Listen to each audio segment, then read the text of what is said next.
Broadcasting from the business capital of the world, this is the Podcast Business News Network. Welcome back, everybody. There is something that all of us at one point in our life will be dealing with. And it really is a part of life. It's a challenge. I'm talking about grief. And the first thing that comes to mind when somebody may be grieving is the passing of a loved one. And that certainly is one of the big ones, but it also comes in the form of you could be grieving a relationship, could be a divorce, could be ending a job after a number of years. Many different situations all involve grief. How do you navigate that? You find support. Yes, you can be in groups and talk to people. In my experience and those around me, you really need to elevate that support to somebody that truly understands and walks that journey with you. And this is Healing Grief, Love Lost and Found. She is the woman behind a wonderful center that it's the first time I've ever heard of it. And I'm elated to know it exists. And we're talking about the National Grief Support Center. The woman behind that, helping many people, Julie Ehlers, joins us on the program today. How you doing? Thanks, Steve. I'm absolutely delighted to be here and to share about grief and help people learn about why we feel the way we do after somebody passes, or when we move, or when a relationship doesn't work. We feel these heavy, heavy feelings, and it's all defined under grief. Grief is the emotional reaction that a human being has to loss. It's our emotions. And, you can talk about stages of grief, and that all of those, you've got the anger, you've got the denial, you've got depression, you have all these things, bargaining, and then hopefully Mm, acceptance. mm, But in the program that I offer, which is the grief recovery method, it's not following, it's meeting I meet the griever where they're at. We're not following a set stages of grief. Oh, you're in this stage now and you'll move to the next stage. It doesn't work like that. Grief is messy mhm. and it's all squirrely all over the map, right? So, my goal always in talking to grievers is to help them heal their emotional pain. And it's through a 7-week program. Mm, And we use a handbook which is filled with it's simply written, and yet it's filled with like the golden nuggets of life and learning about ourselves again. We may lose somebody and feel completely lost and out of sorts, and you can't function, you fall to your knees. There's all these symptoms that come with grief. mm. But this book helps us move through that to healing. So it's 7 weeks. It's an investment in self and moving forward in your life so you can live fully again. The stages of grief, many of us have heard that they exist, might not remember each one of them, but in the past year or so, I've heard that they're really not the best. To it doesn't really work as well as everybody thinks it does. What are your Right. thoughts? My thoughts on that is that it doesn't work to focus on, okay, I must be in denial. I must still be in shock, or I'm very angry right now, Mm, or I'm very sad. I'm depressed. Well, the symptoms of grief are all of those things and more. It's having brain fog. It's not being able to function. It's forgetting things. It's if you have to go to work, all you know is you need to be there at 8 or 9 in the morning. So, how do you get out of bed? That's mm, how grievers feel. So, it's not that you're so much depressed. Elizabeth Kubler-Ross, I have to give her 100% kudos for coming up with these stages of grief. And her predecessor, David Kessler, who is an incredible grief practitioner, he's come up with finding meaning at the end of these stages. Well, there is truth in that, but we don't follow stages. We follow our heart, if that Mm, makes sense. sure. We follow where we're at, and we have to meet ourselves where we're at every day because every day is different. You might have days of clarity, days of being able to connect with another human being. And then there are days where you feel like you just need to isolate. The isolation, though, can feel good, but it can become kind of a dangerous habit. When I say dangerous, it means that we're getting in the habit of Mm. excluding ourselves from the world around us. And that comes with all kinds of other unhealthy things that can happen. Would you say, Julie, that the stages of grief as we know it doesn't really work fantastic because one size doesn't fit all? That's right. Hmm. Absolutely right. Everybody grieves different. Everybody is in a different stage of the five stages. And to say that, well, you should be here on to the next one, Right. let's say the anger stage or the let's bargain stage, Yeah, you could be a few years into a grieving situation and then go back to one of those, you know. exactly. Hmm, Exactly. When I say that grief is all over the map, that's exactly what I mean, Steve. You're not you're not on a linear path. And just because I may have healed to the point of being able to function after a year of loss, and I'm getting out in the world and I'm doing things and I'm meeting people, it doesn't mean that the other person should be there. It's not a competition. And I think people, especially in our culture, get hung up in a lot hmm, of that. Who's doing what? And if we're 30, we should be here in life. If we're 40, we should be there. And then bam, your husband dies. Bam, your wife dies. hmm. Your parents die and you were very close to them and you're young. And it's a mind blower. So I'll tell you, when my brother died, I was 34 years old. And this year, 2025, he died in 1995, was his 30th anniversary of his death. And I can tell you that I didn't drop to my knees. I didn't bawl my eyes out. I had tender, beautiful love for my brother in his remembrance. And I thought, should I eat Chinese food today? No, that's not so good for me. But if Jeffrey was alive, we would go eat Chinese food.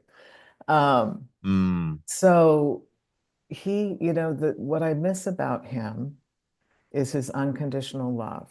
I miss that I had him in my life. I miss that he was that go-to person for me. We had a ball. We were young. We did things together. He was my best friend. mm, So, you know, it took me a year to feel semi-normal. I could not go to the grocery store, Steve. What stage was that? right. Okay. Like, There's where not a is that? stage for not being able to go to the grocery store, right? Can I ask what was preventing you? Did you guys go together? What was going on there? My brother and I shared a love of cooking. Okay. He was a bakery chef at the end of his life. And I love to create. So to me, it's like art, creating food, good food. And my brother Mm, and I shared that. wow. And so when he would come to visit, we would go to the grocery store and we would have a blast. He would do weird things, tease me, and he was a brother. So Yep, yep. um, I had all those memories of that. So that Wow. was really hard. It was hard for me to function doing that. I So remember, understandable too. yeah, sitting Uh, in a grocery store parking lot and breaking down and just saying to myself, my God, whoa, this is like so unbelievable. I mean, you don't expect those things to happen. And I think to our listeners, I want them to know that that will pass. It will get easier, but that it's super important to connect with people. It's super important to talk about it. And you're Mm, right when you said in the beginning of our show today that you can go to groups and you can do this and that, but to elevate your healing, it's really important to talk to somebody one on one hmm. That and to knows, that understands. And exactly. because I look at it this way, you're in a car and you have a couple things in the back seat and you take them out. You're unpacking things in the back seat, and that is the Facebook group or the group, Zoom group, whatever it might be. And Right. there's some personalization there. How you doing? How's it going? Oh, you're dating now. Okay, whatever it might be. When somebody meets with you, now the trunk gets open, and we go deeper into that stuff that's not discussed uh, around the other people, and those Exactly. feelings come up. Can I share a situation that came up yesterday that is exactly what we're talking about here? Sure. Close with someone, their spouse passed away almost 4 years ago, and suddenly, Hmm. and they went to a baby shower yesterday. And I don't know if she knew that this was going to take place, but either way, the baby's middle name, the couple did it in memory of her husband that passed name. Mm-hmm. Hmm. And she mentioned it to me yesterday.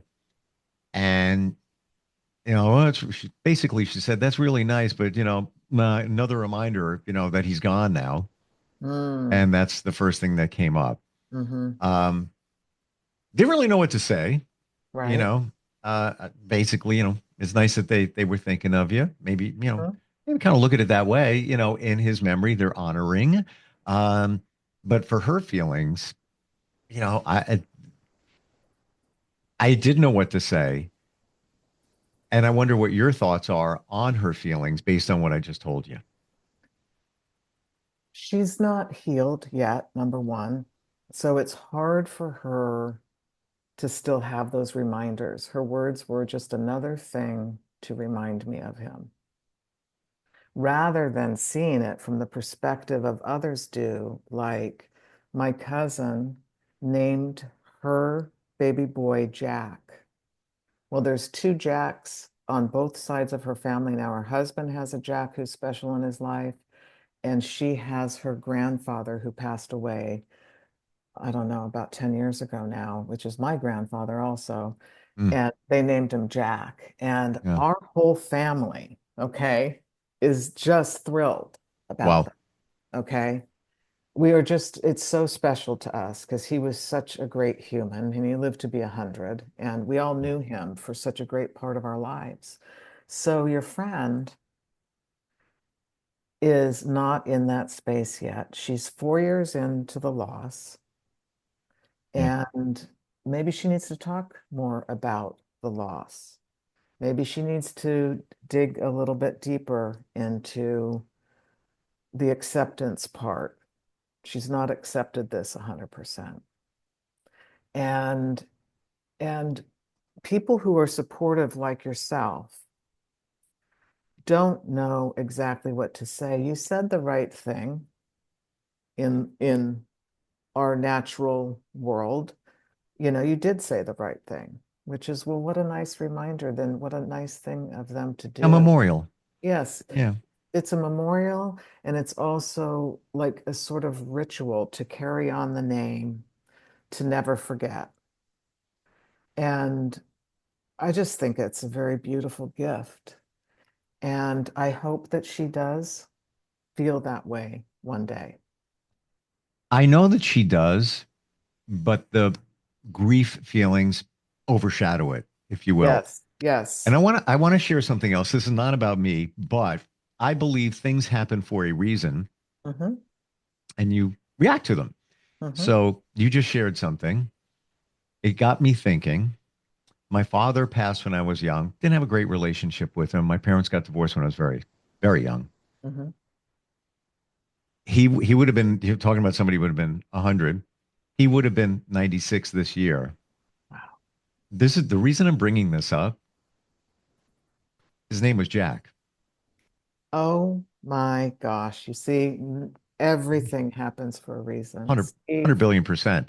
And there's no, Mm. Jack's not a common name. His name is John, but they called him Jack. And then Same same, with I'm my sure, granddad. Same with my right. granddad. Hmm. And the reason I'm bringing this up for others, I feel that I'm being told to bring this up, is he passed away long ago. Are we always grieving? I wonder, you know, he died suddenly, hit me hard, even though I didn't have a close relationship with him. But do we bury those feelings? And are they still floating around, around there, in your subconscious, even though you want to deny it? Have we really, really healed when somebody close passes? You can. Okay. I want to go back to does grief ever go away? Which Hmm. is another way of saying it. Sure. And the answer to that, I believe, is no. Mm. We learn to live with it, but it's very, very important to be in touch with what we're learning to live with. Okay. So you were young, and can I ask how old? Uh, 20s. 20s. Okay. So you were young, you were still developing Yes. your I'm still a your kid. I was still a kid, right. essentially, Your cerebral low, cortex was still coming together. low The 20s. lobe. Yes. Yes. Okay. So yeah, that's a tough time. It's a time in Yeah. which we need our parents. Girls need both the boys and the father and the mother, same with the guys, but he's like somebody you would look up to if your relationship had healed. But he Mm. left when your relationship was, lack of a better way of saying it, it just wasn't And you're supportive. right. And even more so, and I'll share that when I was in my upper teens, I got a great job, got a girlfriend.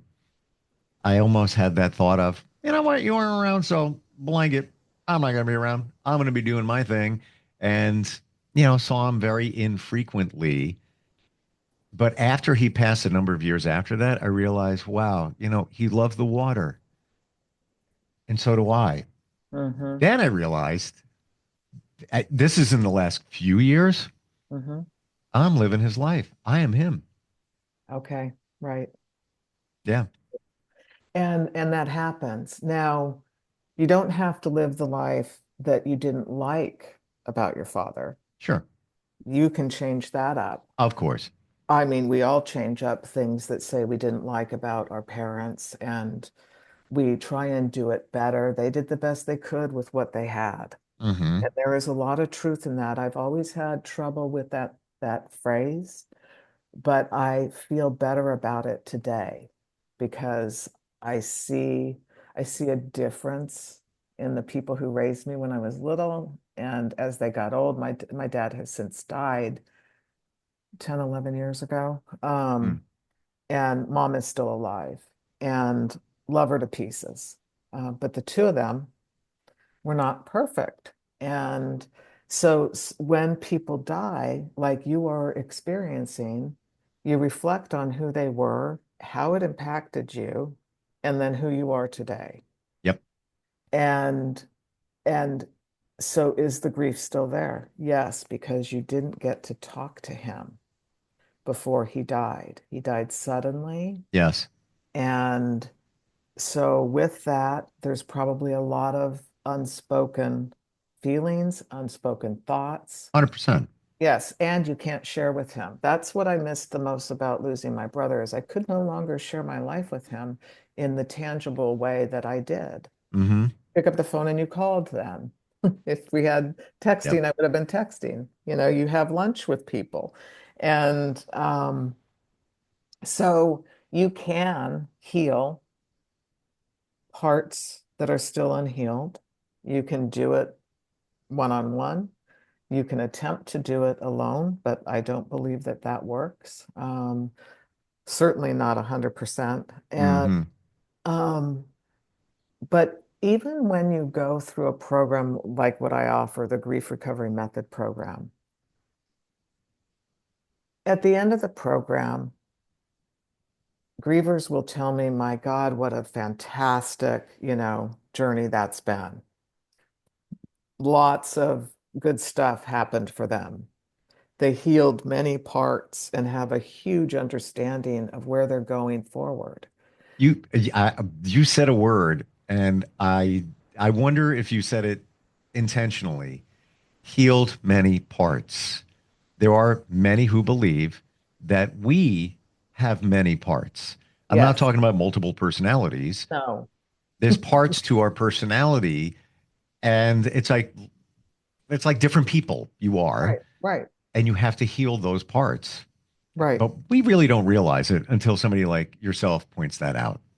right. And Steve, even in the work that I do, there are times when I realize, oh, that part needs some compassion. That Mm, part needs some care. mm.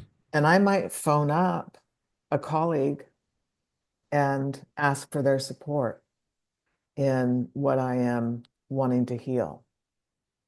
Um, because it's all about the grief. When it really comes down to everything, it's about if a person can say, my father wasn't the father I wanted him to be. Okay. What was the father you wanted him to be, and how did he show up for you? So those are things that we need to write down and get in touch with. And Mm. and we need to know that we can give ourselves that in our healing. We can show up for ourselves the way that dad didn't. And we can forgive dad. Forgiveness is a big, big part of the healing process. In anything. Yes, It's, in we're just about out of everything. time. I gotta Okay. tell you, you are incredible. You're not just a grief counselor, call it that. Mhm, You run deep, almost like a therapist connected to the grief situation.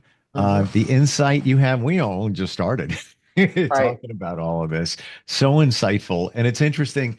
I'm going to share also this weekend would have been my mom's birthday, Mm, and she passed 6 years ago. And I'm mhm, bringing this up because you sparked a memory. You mhm, talked about your brother and Chinese food, and mhm. you said, it's not really healthy for me. Right. I did the same thing because I honor my mom on her birthday by Mhm. buying raspberry cheesecake. Oh, I love Danish, it. Danish. Um, and I got busy over the weekend. I didn't get to the grocery store. I'm going today. And I said the same thing. Well, I'm buying it because it's going to be sitting around. I'm going to eat it. And then a part of me is like, blanket. I don't really care. Right. Right. If they have it, sometimes it's not easy to find. There's one Right. certain brand that started locally where I am, and they still sell it around. Um, but that's how I remember her from that. She used to love it in Mhm. her later years, and she passed suddenly. Side note on that, I, I'm connected to her. I feel her around all the time. I could, for another time, I get sign signals. I ask for them. I get them. Whether people believe that or not, that's, your choice, but they're Right. very specific. Right. Um, but I feel like I'm good there with her, Right. Right. but it's interesting how somebody can pass and there's grieving, but it's different than when it's somebody else. Exactly. And we can talk about that Sure. next week. I would love to talk about that Please. because when my brother died, it was different from when my partner died. And Mm, it's different from when my dad died and yeah, when my yeah. grandparents died. I was close to all these people Of course. in all these different ways, but my grief was different in each Right. situation. So we can talk about that. And um, we're going to have next week, are we going to have callers call in? If you say so, we are. I think we are. Yeah, that'd be Yeah. great. And Uh, so, I want to invite people to come back next week on Monday, the 14th. at 11 o'clock. Absolutely. And we'll take callers and continue our conversation. And if you're more comfortable reaching out instead of calling, got a question, we'll even keep it anonymous if you so choose. Instantfeedbacksteve@gmail.com. Instantfeedbacksteve@gmail.com. Julie, best way to reach you, how do we do that?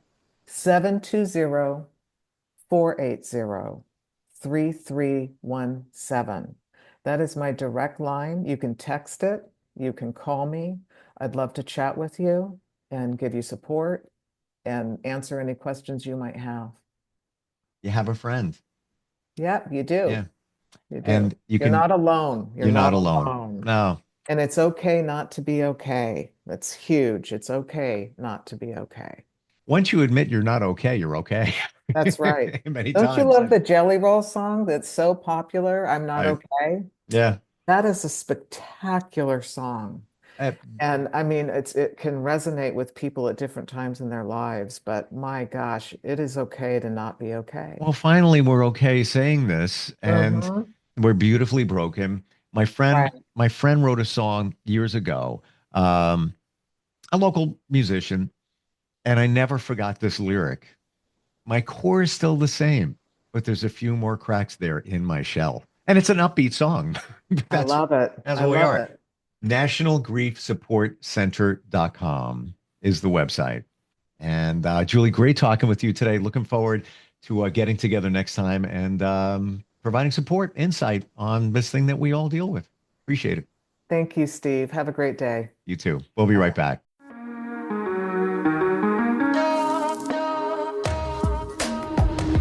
Broadcasting from the business capital of the world, this is the Podcast Business News Network.